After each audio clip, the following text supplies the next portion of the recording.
On March 21, 2024, officers were called about a felonious assault where a gun was fired at an AT&T worker in Cleveland Heights, Ohio. Before they can apprehend the suspect, officers speak to the AT&T worker and the house owner he was working at to get the full story and to discover the suspect's whereabouts. My little shaking, but I'm okay. Where did it happen? 24th basement. I was cornered in the basement. He kept looking at me funny the whole time I walked through the door, and I didn't think nothing of it. You know, I went down to start working, and I'm cornered in the basement, and I hear a loud shot. And, you know, I start ducking, and I hear him run up the stairs.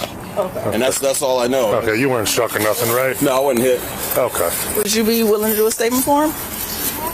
Yeah, I will, but let me call my manager, let him know what's going on. That's fine. Okay. Friend, correct? That's my grandson. Your grandson? My grandson. He did leave the house, correct? Yeah, he did. About how long ago? About 20 minutes ago. He went that way. Said about 15, 20 minutes ago, left towards the park. I thought it was a firecracker. I didn't know what it was. You said about 20 minutes ago? Yeah. Do you know if the firearm is still here? No, I mean, I didn't even know. No, it's not here. Not here. He probably has it. Did you hear a gunshot or anything? Yeah, I did. I heard. I said, "Oh, what was that?" Okay. Right. Are we able to come in to where he shot at? Yeah, you can come in. The officers discover the homeowner where the shooting took place is the suspect's own grandmother. Due to him still being on the loose and possibly armed, he is an extreme danger to the surrounding public. They attempt to get information about where he might be from the grandmother. Ma'am, does he drive? Does he have a vehicle? He doesn't have no. Are you sure he left the house? Oh yeah, he's gone. He stayed here. Look. What's his name? His name is Mark. Mark Thomas. I had him to spend the night here because he smokes marijuana, and I think that he said that he smokes marijuana because he's got glaucoma. Does he have any mental health issues or anything like that? That's what Do we have anybody in the drone team available? Right here is where I heard it. I said, "Oh, what was that?" He said, "It's a gunshot." Did he shoot upwards, downward? I mean, do we know that? It looked like he shot through a duck. He did. Oh my God! Shot through the duck. Look at that. Kind of point me at it. So you saw him run, right? He walked. He walked right across the tree lawn. So you didn't see if he crossed the street or. No. Okay. 510 all units. Caller didn't see which way he went exactly. Just that he went towards the park. Even with a 20-minute time delay, officers urgently check the nearby park for the suspect. He's walking towards the community center. Yeah, I see him over here. He's wearing a green wife beater, orange pants.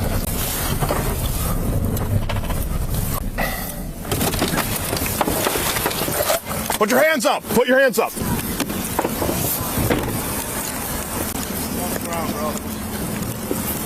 Lay down. Lay down flat. Lay down flat. Widen your arms. Your units are out with the mail. We'll advise. Copy. Yeah, I got you. Still, bro. Don't move.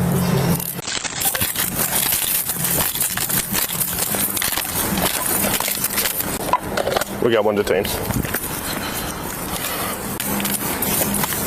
All right, man. I'm going to pat you down, make sure you got no weapons on you, all right? Roll over. There you go. Okay. All right, roll over to the other side, bro. Can I have a file number?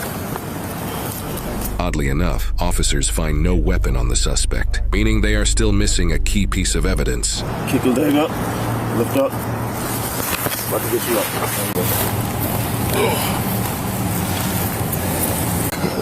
Go over to this car right here, okay? All right, go ahead and get in, man. Myself and Lunch are going to check the park for the jacket. Okay. Go on. Yep. Yeah, this is going to be him.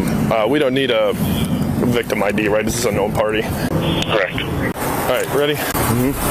Since officers confirm this is indeed Mark Thomas, the suspect they're looking for, this leads them to believe that Mark dumped his belongings in the park. The incident report also indicates that the temperature at the time was only 22 degrees Fahrenheit. Combining this with the fact that Mark was only wearing a tank top and pants, officers can infer that he likely took off whatever jacket he was wearing and dumped it in the woods, along with the firearm he used to shoot at the AT&T worker. Hey man, I'm not going to ask you no question. I just want to know, are you Mark Thomas? Okay. All right, man. So here's the deal. Like I said, I'm not going to ask you no questions or nothing. I don't want you to incriminate yourself. We're just taking you back to the station so you can be interviewed by a couple detectives. Fair enough? All right. So where'd you see him at, sir? We're going to follow this path. He's either going to be, when I saw him, I was just turning in and he was near the corner here, so he could either come from the park or from the woods, but he was already on the path at that point. Okay. Back at the grandmother's house, officers get more information about the incident and Mark's behavior from the victim himself and the grandmother. Just stood here staring at him, just staring at me. Wherever I went, he just stared. Yeah, was just following you around the house. Was he just following you around the house, or just he just followed me down the basement. I asked him. She asked me to show him where the basement was. But I had no. She had no idea what was going on. My Lord. We both. I knew his father said he's having a mental breakdown. Yeah, that's what you were saying. And he. Lord have mercy. Okay. So we did. I don't know if you did see, but there was an entry. And I don't know if it exited out the back. My partner was downstairs through the furnace stuff. Oh yeah. So were you were over in that area? I was over back. I can show you where I was. All I heard was a loud shot and knew it was a gunshot. Okay. So that's where the bullet. But yeah, that would have. Yeah. He came close to getting me. Yeah, I was right here. Look, following the phone line. Yeah, following the line. Okay. I still didn't find the actual bullet check. Yeah. Well, no, it's an exit for sure. You can see the exit, but I haven't found the actual bullet check. Oh, you know what? Is it? Oh, you found it. Yep. Officers now begin their search for Mark's belongings that he may have dumped in the nearby park. Police are especially concerned since children frequent the park and they don't want the gun discovered by a kid. Cap's gonna check around here, and then we don't know if he went through the woods, right? We don't know, but he may have ditched it, so.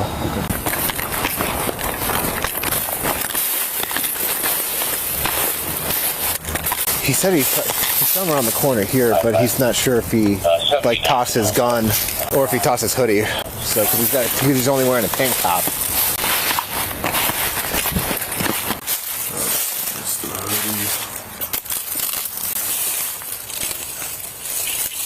There we go. We're still missing something. We had it. Oh no, yeah, we got the gun, magazine, book bag, everything. So grab a bag.